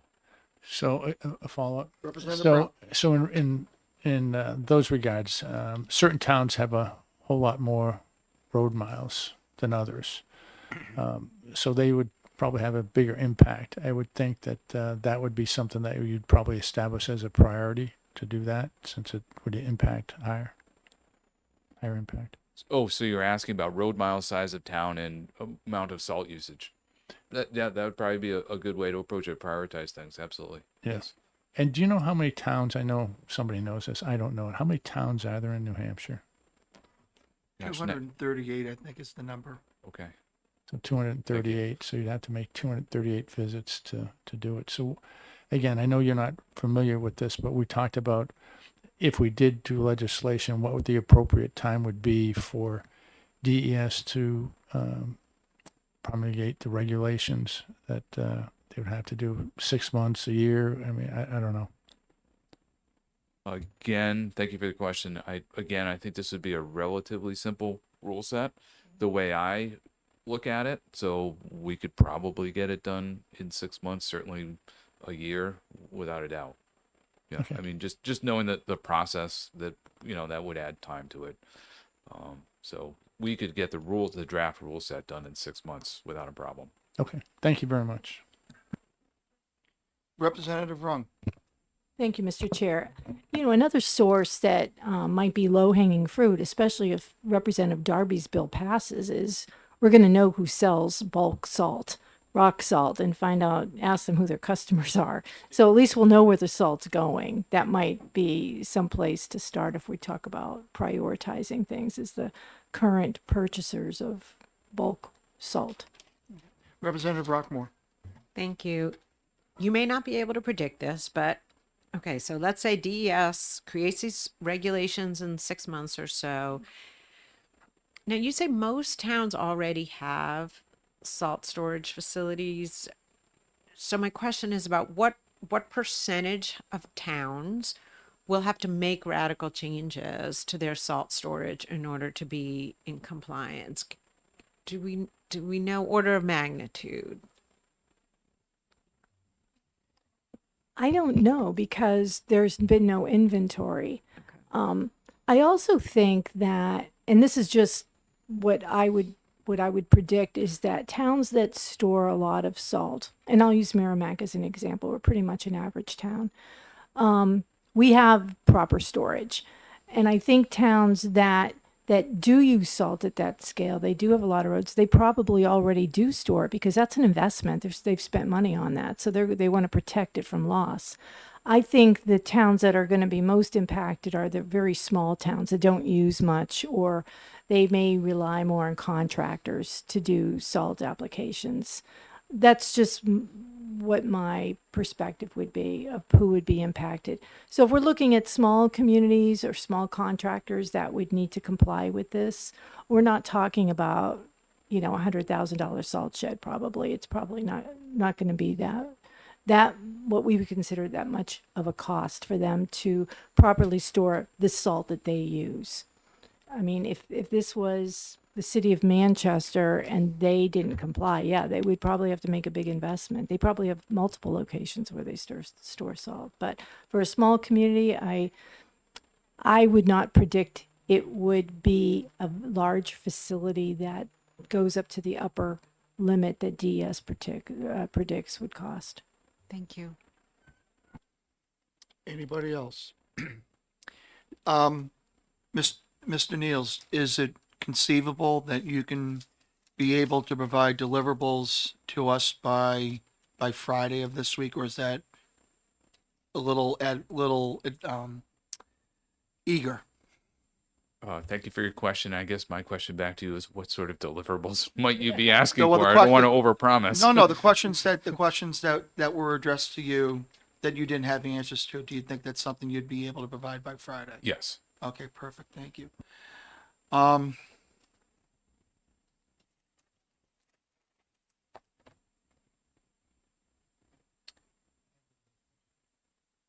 Go right ahead, because I know you were thinking, so I thought this would be a good time. There's no paint left. I'm working on the shuttle right now. So my question is,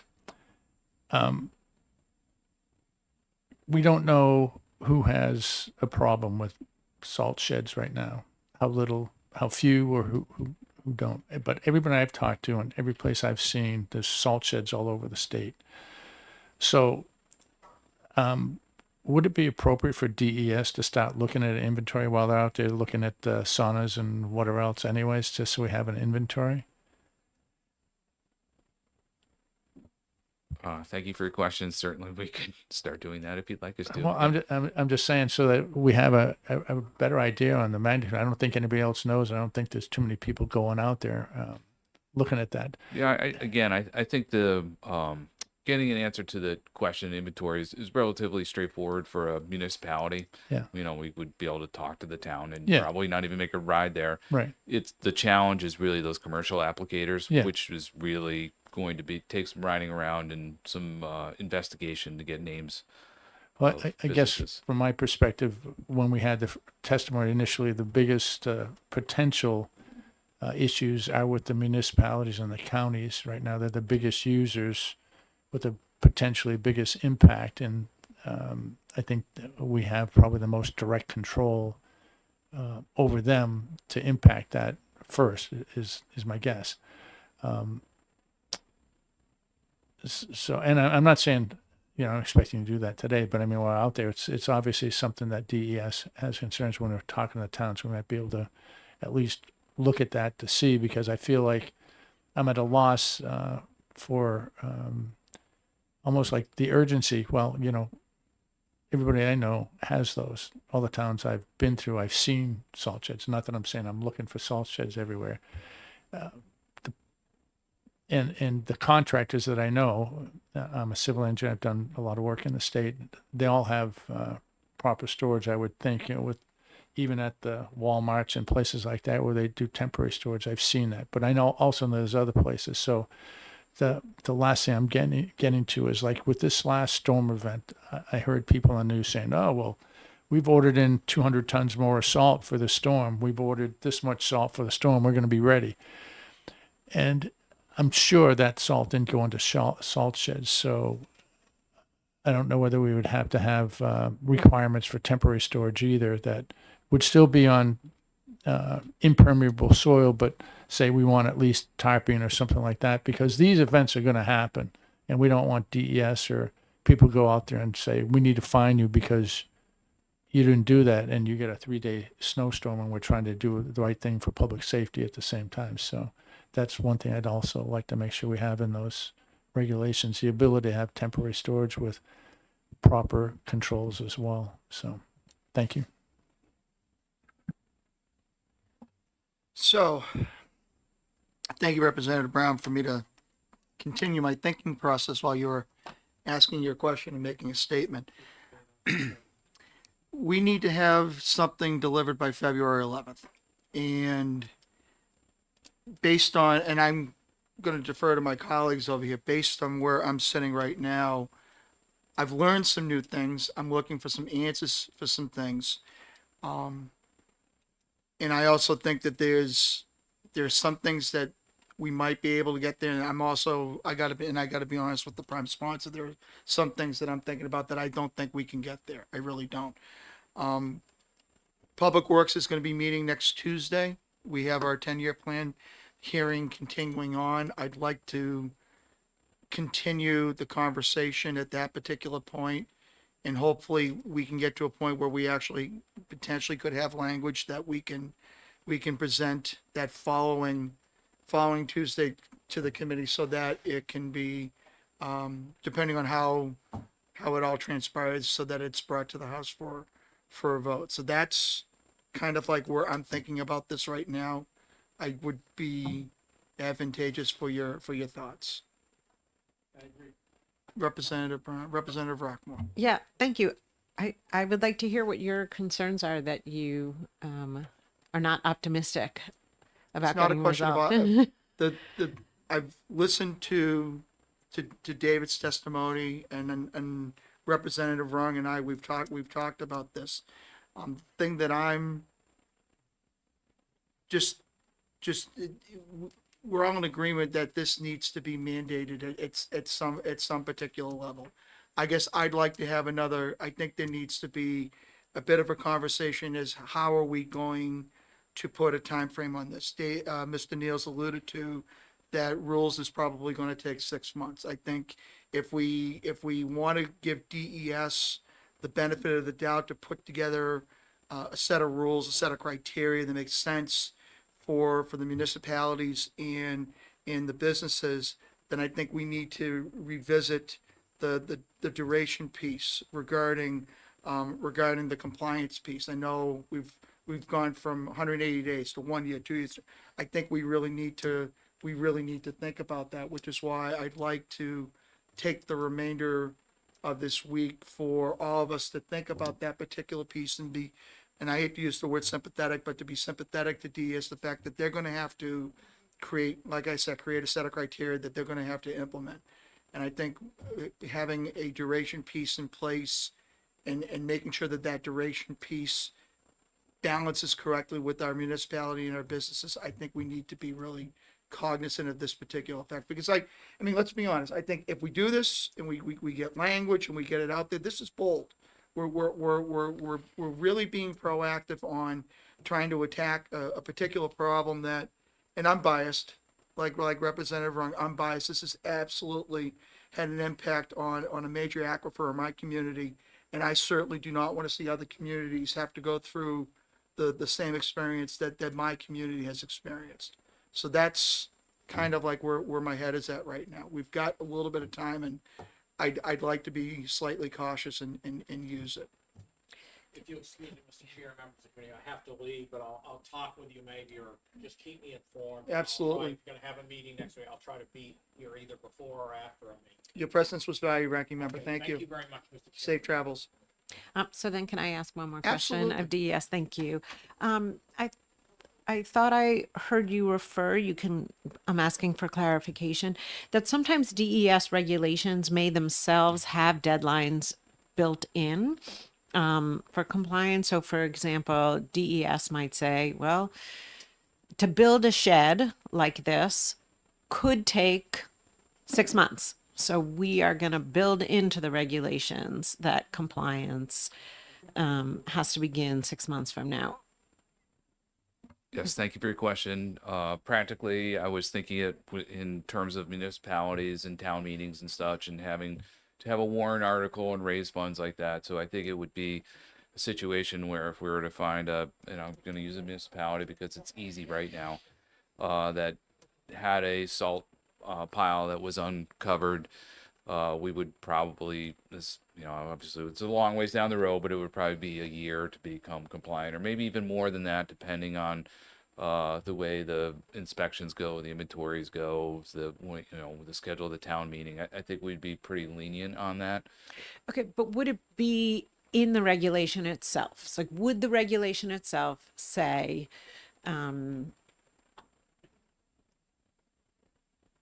365 days from issuance, towns must comply with this regulation? Yeah, thank you for your question. I don't think it would have to be in regulation. I think it would kind of be up to what the committee here is thinking in terms of the strength of the regulation. Certainly we have done things in rule in the past, and then we send out letters, and that is where we define the time in which they have to become compliant. So I think there is wiggle room there as to how strong it is. I wouldn't want to see it in law. Certainly, it could be in rule or it could not be in rule. Thank you. This is brief. Currently, when landscapers or municipalities are buying bulk salt, are there the vendors that sell this, do they tell a new contractor, would be the best example, by the way, this is how you should store it, whatever, is there pamphlets there? I just did Google really quick, and I mean, it comes up, a dry covered elevated environment, impermeable pad, blah, blah, blah, using tarps, ensuring proper drainage to manage runoff. So this information is out there. I would hope we could do this as, I guess, efficiently and as simply as possible, knowing that there's a bunch of information available, and just get it moved along. Yes, thank you for your question. I do think it would be relatively easy to get a fact sheet put together. Again, the essence of the regulation or the proposed bill here would be to mandate salt storage facility coverage, and not Yep. necessarily the other best management practices along with it. But certainly that could be, and I'm sure we already have fact sheets. I'm going to venture to guess that the distributor of bulk salt is not handing out fact sheets or best management Okay. practices. Well, I could be wrong though. I could be wrong. But Just to continue. But the bottom line is, the purpose of all of this is to keep our water supplies safe. So, thank you for bringing that point home today. Yes, absolutely. The surface waters and groundwaters. Yeah, thank you. So, Mr. Chairman. Representative Brown. So I want to make sure I heard this correctly, because I think Representative Rockmore clarified this for me. So you're saying that the best way to do this is to do it through rulemaking, not through the specific legislation on the timing of this, that we would say that DES would have so many days to implement the guidance, and then from there, your rulemaking would establish the criteria for when townships or businesses would have to implement these rules. Thank you for your question. I don't want to interject what is Representative Rung's piece of legislation here, but my personal preference in terms of requiring compliance with what's in the law would be either in rule or a statement in rule that allows a compliance time period. So I'm going to turn over to Representative Rung. Thank you, Mr. Niels.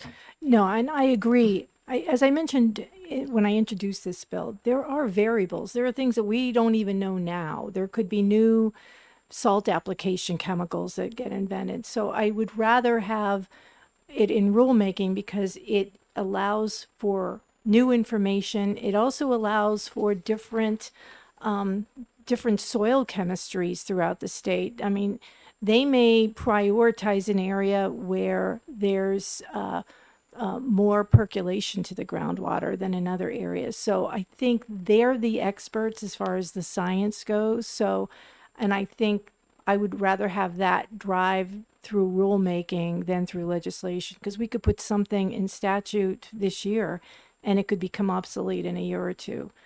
So I think having DES have the responsibility for putting parameters around this, because essentially all the statute says is no person shall be store road salt or any other road de-icing chemicals irresponsibly that threatens our groundwater and surface waters. Let them implement that. So, Mr. Chairman. Absolutely. One last chairman for Mr. Niels. So I know I've worked with DES on a couple other things. So, and they helped me with the language on the amendment. Are you guys interested in specifically outlining how you would like us to write the bill in regard to the rulemaking portion? I think that would be beneficial to you and to us, so that we make sure we cover what we just discussed here in the appropriate way. Yes, thank you for the question. Sure, we'd be happy to work with you on a time frame in terms of length of time to implement administrative rules. That sort of seems to be the simplest thing that we want to address. I'd love to see that. I think that would make it far easier for the subcommittee and also for DES to implement it the way that they think is most efficient and effective for the state and the users. Okay, thank you. Thank you. Are there any further questions? Okay, hearing none. I need to move for a brief recess because I need to speak with the chairman, because if we're going to reconvene next Tuesday, I need to make sure that I got a time certain so that it's noticed correctly and we're all on the same page. I also want, and to amplify your point, Representative Rockmore, because we've been writing down, I wanted to get updated language so that what we're going to be working on moving forward, we have a clean piece of paper, because I can't read my own writing sometimes, and I don't want to subject you folks to doing that. So that being said, the subcommittee on road salt's going to be in a brief recess. Thank you.